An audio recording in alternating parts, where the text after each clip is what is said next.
ये किस हद तक दुरुस्त है? यूके का लाइफस्टाइल कितना आसान है और कितना मुश्किल है? तो यहाँ कुछ नहीं कर रहा, इसको बाहर भेज दें या कर रही कि वहाँ जाके सक्सेसफुल हो जाएगा, कुछ तो कर ले। आप एक समझदार पढ़े लिखे अच्छी खासी उम्र वाले बंदे को रोता हुआ नहीं देख सकते। 2-3 प्लान्स हों तो हमें बाहर जाने का सोचना चाहिए, वरना हम बिल्कुल इस ऑप्शन पे ही ना जाएं। तो बहुत ज़्यादा पेरेंट्स भी माजरत के साथ ऐसे हैं जो कि सेक्रीफाइसेस तो कर रहे हैं अपने बच्चों के लिए, बट वो एक डायरेक्शन में नहीं कर रहे हैं। वीज़ा अगर दे भी दिया उन्होंने, आप उस कंपनी को इतना कमा के दे रहे हैं कि वो कंपनी आपको मंथली जो है वो 3000 पाउंड्स पे करेगी। अस्सलाम वालेकुम नाजरीन, शेयरिंग ऑफ प्रोफेशनल विजडम के साथ मैं हूं आपका मेज़बान अली रहमान खालिद। नाजरीन, आप लोग जानते हैं कि हम हमेशा ऐसे लोगों को आपके सामने लेके आते हैं और उनकी स्टोरी और स्ट्रगल आपके साथ शेयर करते हैं, जिससे आपको कुछ सीखने को मिले और आपकी ज़िंदगी में कोई वैल्यू एडिशन हो सके।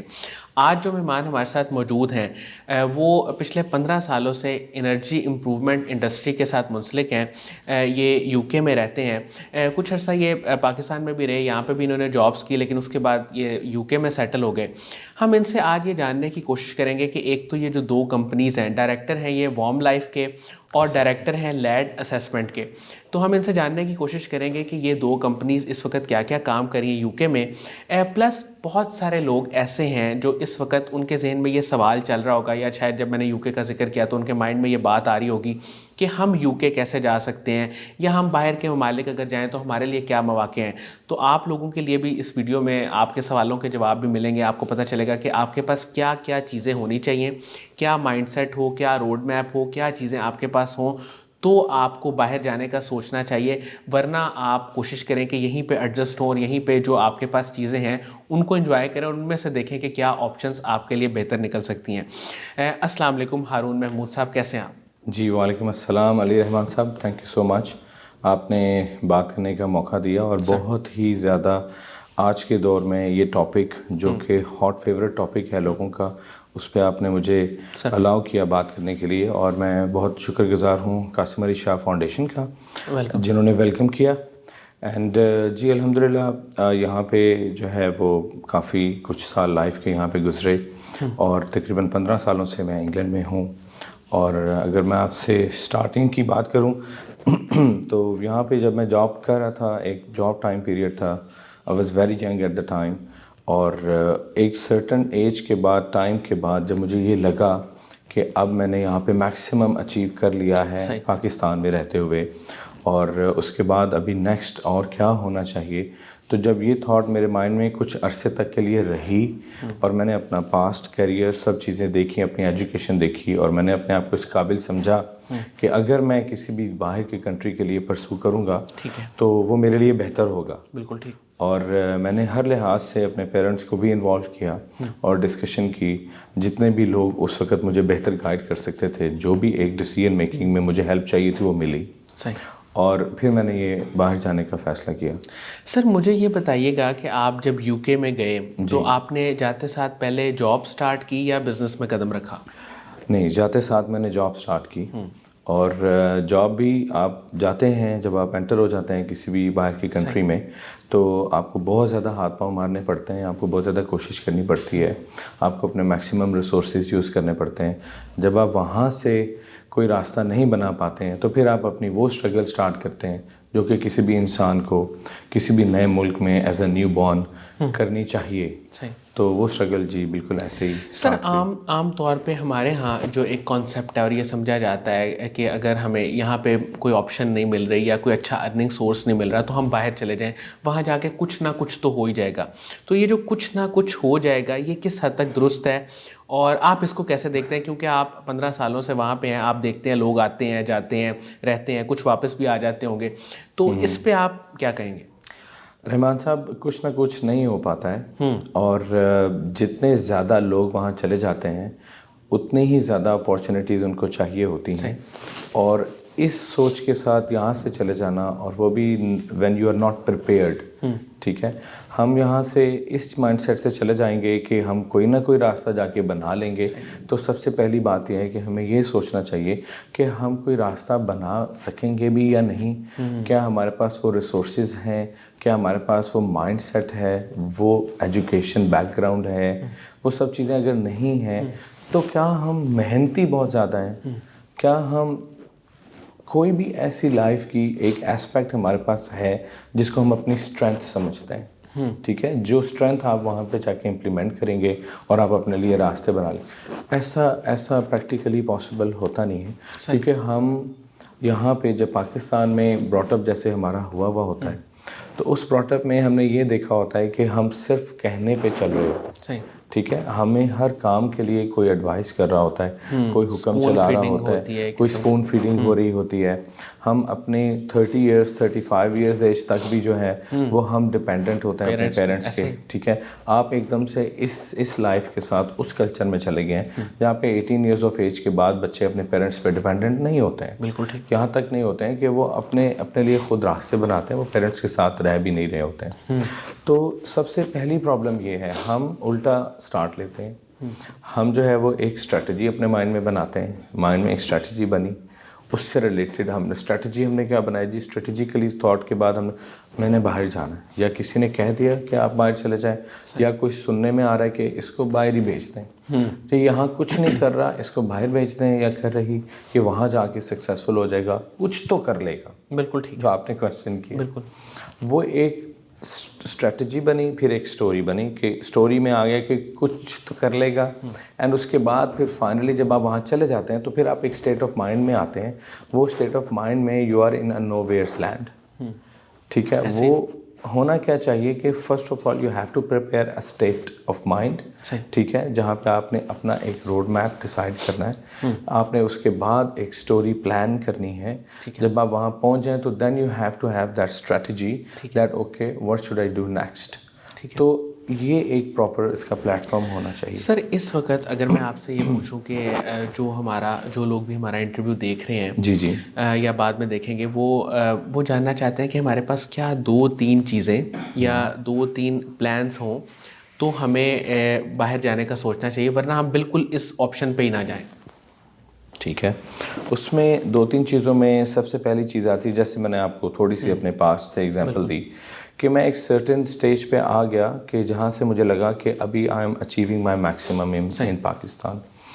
If I tell you, I was working in Mobilink, तो उस टाइम पे बैक इन 2007-2008 उस टाइम पे जो है वो ये जॉब बहुत अच्छी जॉब कंसिडर की जाती थी और आपको हर चीज़ मिल रही होती थी। आप सब लोग वहाँ पे सेटल होना चाहते हैं, ठीक है। जब आपको आपकी ज़रूरत की जॉब, सैलरी, जो भी फैसिलिटीज़ उस जॉब से मिलती हैं आप अचीव कर रहे हैं, आपके पास लाइफस्टाइल है।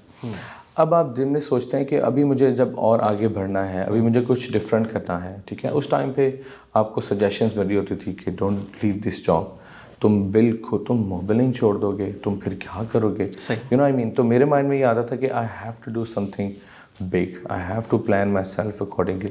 तो मैं ये सोचता था कि और अच्छी जॉब कौन सी होगी, वहाँ पे ये फैसिलिटीज़ होंगी या नहीं होंगी, तो और अच्छी मुझे ऑप्शन बाहर की कंट्रीज नजर आती। बिल्कुल ठीक है। एक आपको लगता था यहाँ पे फिक्स्ड हो गई हैं चीज़ें, अब मुझे ग्रो करने के लिए तो पहली बात ये है कि आप पहले अपने आप को उस एक सर्टेन पॉइंट पे लेकर आए। हम उस पॉइंट से पहले ही सोच रहे होते हैं कि पहले ही सोच लेते हैं, और अभी उससे पहले की भी एक स्ट्रगल है, वो इसी मुल्क में स्ट्रगल थी और वो बहुत इंपॉर्टेंट होती है। वो आपके बचपन से शुरू हो जाती है स्ट्रगल, आपका माइंड सेट डेवलप होना शुरू हो जाता है, आपको अपने अंदर कुछ क्वालिटीज़ नज़र आना शुरू हो जाती हैं, आपने हार्ड एंड फास्ट लाइफ गुजारी भी होती है, आपको पेरेंट्स ने उस तरह से ग्रूम किया हुआ होता है, जो कि पेरेंट्स की भी रिस्पॉन्सिबिलिटीज़ होती हैं, ठीक है। और वो पेरेंट्स आपको पढ़ा लिखा रहे होते हैं, उनका फोकस्ड होता है, उन्होंने हर तरह से आपको मुश्किल वक्त गुजारने पे फोर्स किया होता है। वो इस माइंडसेट से चलते हैं कि हमारे बच्चे को लाइफ में आगे हमने कामयाब करना है, हर हाल में करना है, ऐसे ही, ठीक है। उसके लिए वो अपने सेक्रीफाइसेस कर रहे होते हैं। तो बहुत ज़्यादा पेरेंट्स भी माजरत के साथ ऐसे हैं जो कि सेक्रीफाइसेस तो कर रहे हैं अपने बच्चों के लिए, बट वो एक डायरेक्शन में नहीं कर रहे हैं, वो एक माइंडसेट, एक प्लान करके नहीं कर रहे हैं, ठीक है। तो जब अगर आप उस सेट पे नहीं चलेंगे तो आप रॉन्ग डायरेक्शन में चले जाएंगे, बच्चे वो सब मैक्सिमम अचीव नहीं कर सकेंगे। सर मुझे ये बताइएगा कि एक तो जो लाइफस्टाइल है यूके का, जी, क्या आम लोगों के जहन में जो कॉन्सेप्ट है कि बहुत आसान है, यानी कि बहुत हम इंजॉय करेंगे, बहुत मज़ा आएगा, या बहुत हम घूमेंगे फिरेंगे, ये किस हद तक दुरुस्त है? यूके का लाइफस्टाइल कितना आसान है और कितना मुश्किल है, एक ये बताइएगा। और फिर जो लोग किसी ना किसी तरीके से कर्जा लेके, पैसे जोड़ के, किसी भी तरीके से चले जाते हैं यूके, कि हम वहाँ कुछ ना कुछ देख लेंगे, उनको फिर आखिर क्या क्या प्रॉब्लम्स फेस करनी पड़ती हैं? मैंने इस क्वेश्चन के आंसर में लोगों को रोते हुए देखा है, बहुत ज़्यादा परेशान देखा है। एक इंसान का अपना एक एटीट्यूड होता है ना, एक अपना माइंडसेट होता है कि अपनी बॉडी लैंग्वेज होती है, आप उसके अगेंस्ट कभी नहीं जा सकते। ऐसे ऐसे हालात में मैंने लोग देखे हैं कि सामने वाले बंदे को देख के, मिल के, उसकी पर्सनैलिटी के हिसाब से अब वो जिस परेशानी में है आप इमेजिन ही नहीं कर सकते। सही।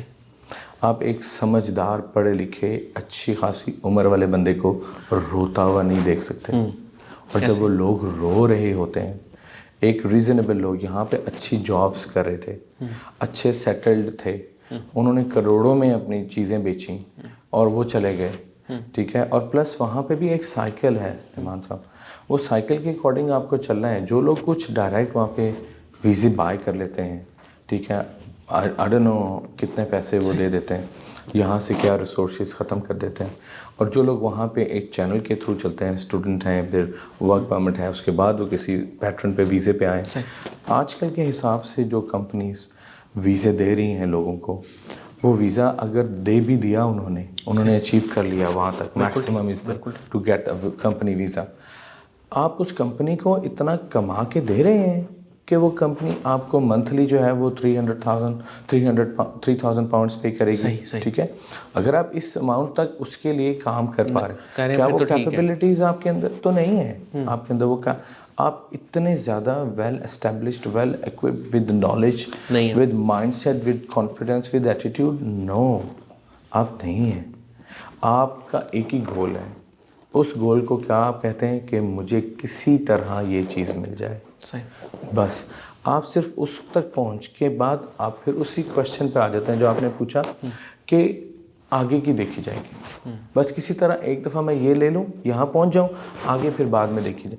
जब आपके हिस्से का लोगों को देखना पड़े, अगर फॉर एग्ज़ाम्पल आपको अल्लाह ने अच्छे रिसोर्सेज दे दिए हैं, अच्छे लोग दे दिए हैं, अच्छे बॉस दे दिए हैं, कंपनी डायरेक्टर्स अच्छे हैं, आपके साथ चलने के लिए रेडी हैं, फिर तो ठीक है। फिर तो ठीक है। लेकिन एक अच्छा बंदा कितनी देर तक, सर 5 इयर्स तक you have to be a best resource of that XYZ company who has given you the visa. In short, जो प्रॉब्लम्स आखिर में वो लोग फेस करते हैं, जितने भी हमारे यहाँ से लोग जाते हैं, सबसे मेजर प्रॉब्लम वो फिर फाइनली जो कंक्लूड करते हुए उनको आती है ना, कि वो कोलैप्स कर जाते हैं, उनको ओवरस्टे होना पड़ता है, उनके पास वीज़ा नहीं होता, या वो सॉलिसिटर्स के पास जाएंगे, कुछ भी कोई भी रास्ता उनसे मांगेंगे, वहाँ भी उनको फर्दर पैसे देने हैं, उनकी फीसिस पे करनी है। सही। अपने सर्वाइवल के लिए वो वाला रास्ता चूज़ कर लेंगे। पाकिस्तान में वो कांटेक्ट कर रहे होते हैं, पेरेंट्स यहाँ पे परेशान होते हैं। आपको अंदाज़ा नहीं है कि जिन्होंने अपने सारे एसेट्स दाव पे लगा दिए हैं, जब आप उनको एक कॉल पे अपनी परेशानियां बताना शुरू करते हैं तो वो कितने ज़्यादा परेशान हो जाते हैं। जो सिर्फ आपको देख के जीते हैं, जो सिर्फ आपके साथ खुश हैं, आपके बहन भाई जो लेफ्ट ओवर, और फिर उनकी एक्सपेक्टेशंस रेज होती जाती हैं, वहाँ पे आप कोलैप्स कर रहे होते हैं। तो ये बहुत बड़ी प्रॉब्लम है। दूसरे नंबर पे कि फिर उनको वापस आना पड़ता है। अच्छा सर, आप डायरेक्टर हैं 2 कंपनीज़ के इस वक्त, एक तो वार्म लाइफ लिमिटेड और दूसरा लैड असेसमेंट। मैं चाहूँगा मुख्तसर आप इन दोनों के बारे में थोड़ा सा बता दें कि ये इस वक्त क्या क्या सर्विसेज दे रहे हैं।